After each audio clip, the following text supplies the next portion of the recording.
96장 예수님은 누구신가?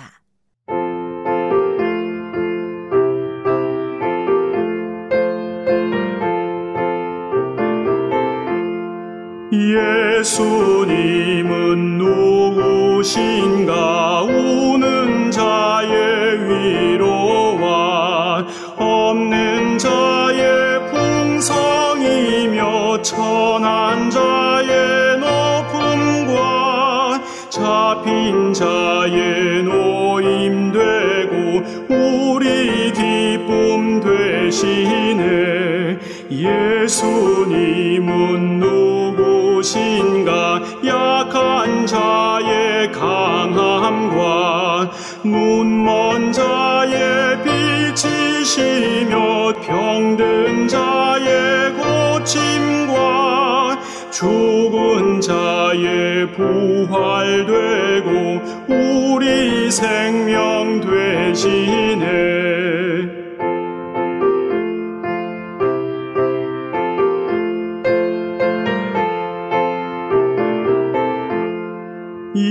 예수님은 누구신가? 추한 자의 정함과 죽을 자의 생명이며 죄인들의 중보와 멸망자의 구원되고 우리 평화 되시네. 예수님은 누구신가? 온 교회의 머리와 온 세상의 구주시며 모든 왕의 왕이요 심판하실 주님 되고 우리 영광 되시네.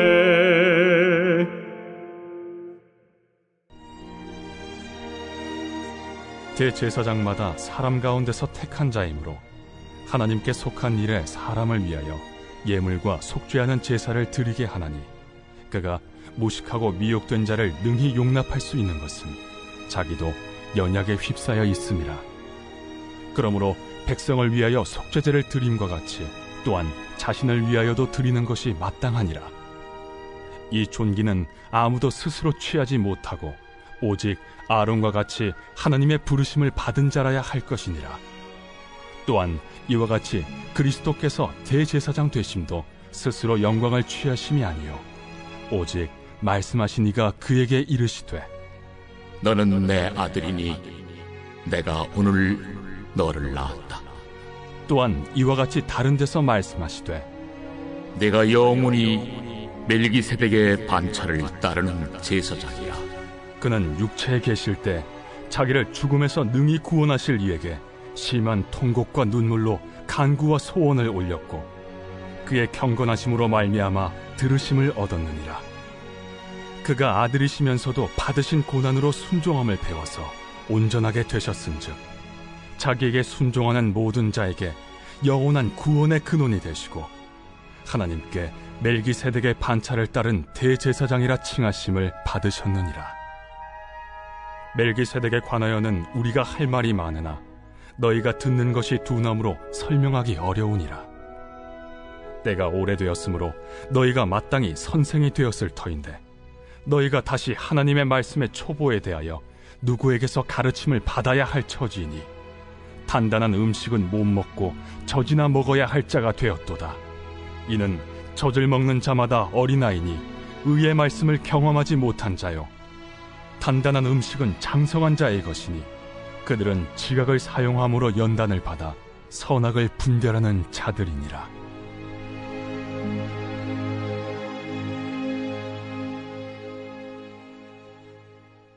오늘 히브리서를 우리가 5일째 읽고 있습니다.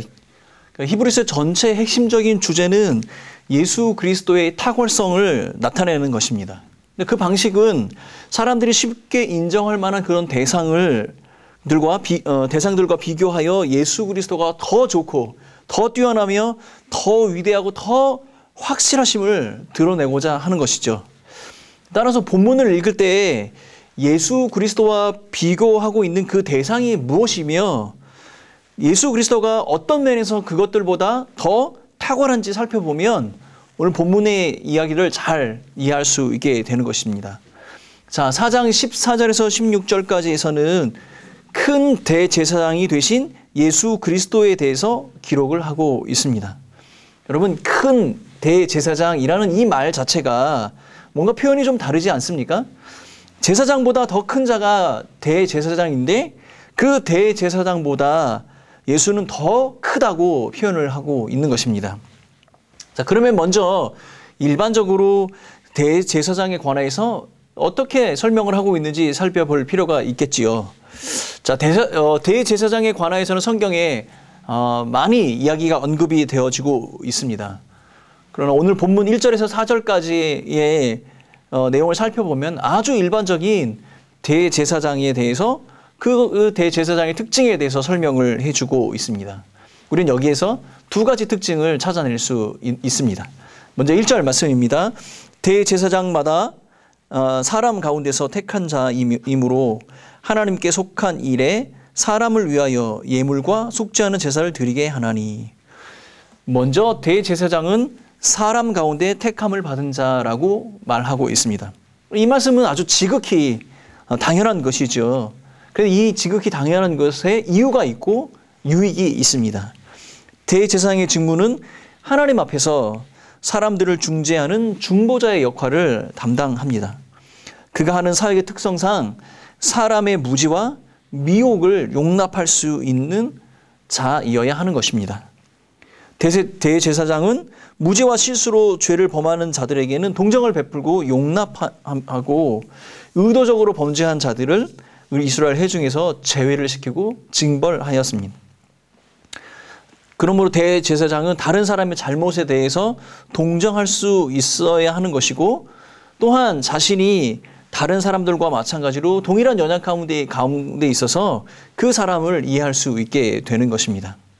그러므로 사람 가운데서 선택이 되었다는 의미는 그 사람들의 상황을 잘 이해할 수 있는 그러한 역할을 해야 한다는 것이죠. 근데 여러분, 이 말에 또 다른 의미가 포함이 되어져 있습니다. 그것은 무엇이냐면 대제사장 그 자신도 연약한 사람이기 때문에 반드시 그 스스로 자신의 죄에 대한 그 책임도 그 문제도 해결해야 한다는 것입니다. 그래서 구약 성경에 보면 대제사장은 자신을 위해서도 속죄의 제를 드리도록 그렇게 했습니다. 이것이 바로 인간 대제사장의 한계인 것이죠. 또한 이 대제사장은 이 대제사장이 감당하는 사역은 하나님과의 관계에서 일하며 사람들을 위하여 예물과 속죄의 희생제사를 드리는 일을 감당했습니다.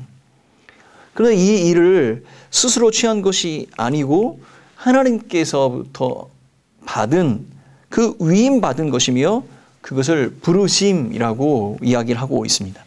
4절 말씀입니다.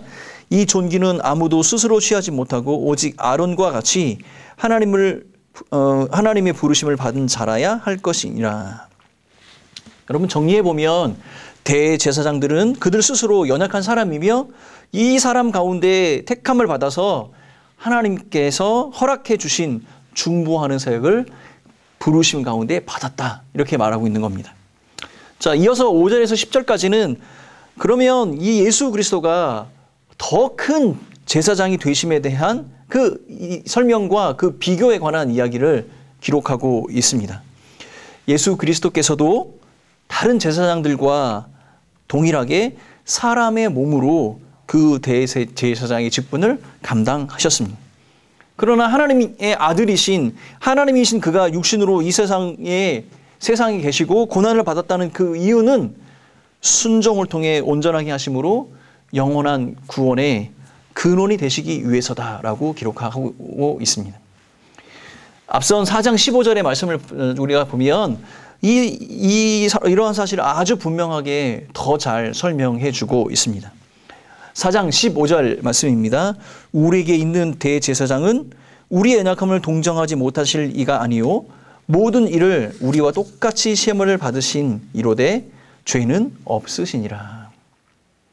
하나님이신 예수 그리스도께서 육신으로 오셔서 고난에 순종하심으로 우리의 연약함을 이해하시고 동정하실 수 있는 대제사장이 되어주셨다는 것입니다. 그러나 그는 다른 제사장들과 달리 더 큰 대제사장인데 그 이유는 어떤 죄도 없으시기 때문입니다. 그는 자신을 위해 제물을 드리거나 속죄제를 드릴 필요가 전혀 없으신 것입니다. 오직 그는 하나님께서 아끼시는 우리의 죄를 위하여 순종하심으로 중보자가 되셨습니다. 이 대제사장이 되신 예수 그리스도 또한 하나님의 부르심을 받았습니다. 스스로 영광을 취하신 것이 아니라고 말씀하고 있습니다. 그러나 다른 대제사장들은 아론의 후손 중에서 택함과 부르심을 받았다면 예수님께서는 멜기세덱의 반차를 따라 대제사장이 되었다 기록하고 있습니다. 10절 말씀입니다. 하나님께 멜기세덱의 반차를 따른 대제사장이라 칭함을 받으셨느니라. 여러분, 일반적으로 대제사장은 아론의 후손들입니다. 그런데 왜 멜기세덱의 반차, 그 멜기세덱의 순서에 따라서 대제사장이 되신 것이 아론의 후손보다 탁월한 것일까요? 10절 말씀입니다. 하나님께 멜기세덱의 반차를 따른 대제사장이라 칭함을 받으셨느니라. 일반적으로 대제사장은 아론의 후손 중에서 선택이 되었습니다. 그런데 왜 멜기세덱의 순서, 멜기세덱의 그 반차를 따라서 대제사장이 된 것이 아론의 후손보다 탁월한 것일까요? 여러분, 멜기세덱은 창세기 14장의 아브라함의 이야기 속에 등장하는 인물입니다. 그는 예루살렘을 통치하는 왕이자 제사장이라고 기록이 되어져 있고 그의 이름의 뜻은 의의 왕, 평강의 왕이라고 이야기합니다. 또한 그의 어떤 배경에 대해서는 어떠한 기록도 존재하지 않습니다. 시편 110편에 여호와께서 다윗에게 멜기세덱의 이 서열에 의해 영원한 제사장이 출현할 것이라고 예언하셨습니다. 바로 이 예수 그리스도는 이 다윗에게 향한 그 예언의 성취, 그 성취의 결과물로 이 땅에 대제사장으로 오신 분이 바로 예수 그리스도, 그분이 되시는 것입니다. 다윗의 후손 중에서 멜기세덱과 같은 의로운 평강의 왕이며 제사장이신 분이 이 땅에 오실 것이다. 이것이 바로 시편 110편의 예언의 말씀이죠. 그 예언의 말씀에 의하여 우리에게 주어지신 왕이시며 대제사장 되신 분이 바로 예수 그리스도이시라는 말씀입니다. 그러므로 예수 그리스도가 아론의 후손들의 그 대제사장과는 비교할 수 없는 다윗을 통해 예언된 하나님께서 약속하신 더 큰 제사장이 되신다는 것이죠.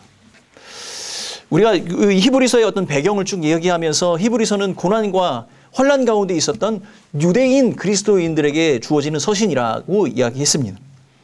그들은 상당 기간, 많은 시간 그 복음에 대해서, 예수 그리스도의 복음에 대해서 가르침을 받았고 그런 어떤 기본적인 진리에 대해서 배움을 얻었습니다. 그러나 그럼에도 불구하고 그들은 이 기본적인 진리를 그 환난과 고통 가운데서 자신의 삶에 적용하는 것조차도 어려워하는 그런 교리의 어떤 기본적인 교리를 뛰어넘지 못하는 그런 상태에 있었습니다.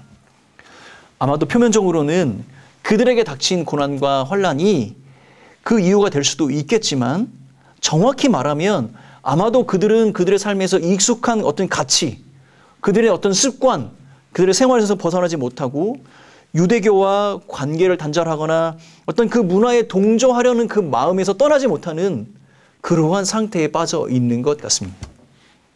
그래서 오늘 히브리서의 기자는 이러한 상태를 예수가 그리스도가 되심에 대한 믿음과 그 인내함이 없는 태도라고 이야기를 하고 있는 것입니다. 사랑하는 성도 여러분, 예수께서 우리의 대제사장이 되셔서 우리는 담대히 하나님의 은혜의 보좌 앞에 나가게 되었습니다. 그리고 그가 우리에게 부어주신 그 영광을 덧입게 되었습니다. 이것이 우리의 믿음의 본질이 되어야 하겠습니다. 예수가 대제사장이 되신다는 그 사실은 우리가 그로 말미암아 하나님의 구원의 은혜 가운데 있다는 사실, 그것이 우리의 보증이 되는 것이죠. 그렇다면 우리의 믿음의 본질은 바로 예수가 예수 그리스도로 말미암아 우리가 하나님 앞에 담대히 나가며 그 구원의 은혜를 누릴 수 있는 주의 백성이 되었다는 사실을, 그 사실을 믿는 것입니다. 어떠한 상황 속에서도 우리를 향한 하나님의 긍휼과 그 자비하심을 붙들어야 한다는 것입니다. 또한 예수님이 멜기세덱의 순서에 따라서 우리의 대제사장이 되었다는 이야기는 하나님께서 맹세로 보증하셨던 그 약속, 또한 우리에게 앞으로 약속된 영원한 기업, 그 영원한 성소에 들어갈 수 있다는 사실을 우리가 믿는 것입니다. 이것은 인내로 기다리는 것이죠. 그러므로 우리는 어떠한 새로운 것을 이야기하거나 우리가 생각했던, 우리가 가지고 있었던, 품고 있었던 가치나 어떤 판단을 기준으로 삼는 것이 아니라 하나님께서 우리에게 베풀어 주신 그 구원의 은혜와 우리에게 앞으로 약속된 하나님의 그 영원하신 언약, 그 언약을 믿는 그 믿음으로, 믿음과 인내로 우리의 삶을 더 견고하게 붙들어 가야겠습니다. 사랑하는 성도 여러분, 예수가 더 큰 제사장이 되신다는 사실을 기억하며 믿음과 인내로 그 장성한 믿음의 분량까지 성장해 나아가며 날마다 예수 그리스도의 그 은혜 가운데 거하시는 성도가 되시기를 예수님의 이름으로 축원합니다. 이것이 히브리서 5장을 통하여 우리가 하나님께 나아가며 하나님께 배워야 할 큰 교훈이 아닐까 생각이 됩니다. 더 큰 제사장 되신 예수 그리스도와 동행하는 오늘 한 날 되시기를 예수님의 이름으로 축원합니다. 함께 기도하겠습니다. 사랑하는 하나님 아버지, 예수 그리스도로 말미암아 담대히 은혜의 보좌에 나아갈 수 있음을 기억하고 그것을 기쁨과 감사로 여기며 하나님 앞에 영광과 천성을 돌리는 우리 성도들이 되게 하여 주옵소서. 또한 인내함으로 우리에게 약속된 그 언약의 성취의 그날까지 날마다 승리하며 살아가는 우리 모든 성도들 되게 하여 주옵소서. 오늘 한 날도 우리와 동행하시고 함께 하실 그 하나님을 기대하옵고 이 모든 말씀 예수님의 이름으로 기도하오며 지금은 우리의 믿음의 근원이 되신 예수 그리스도의 그 크신 은혜와 하나님 아버지의 사랑하심과 성령 하나님의 동행하시고 위로하심이 이 자리에 머리 숙인 온 성도들과 교회 위에 영원히 함께 있을지어다. 아멘.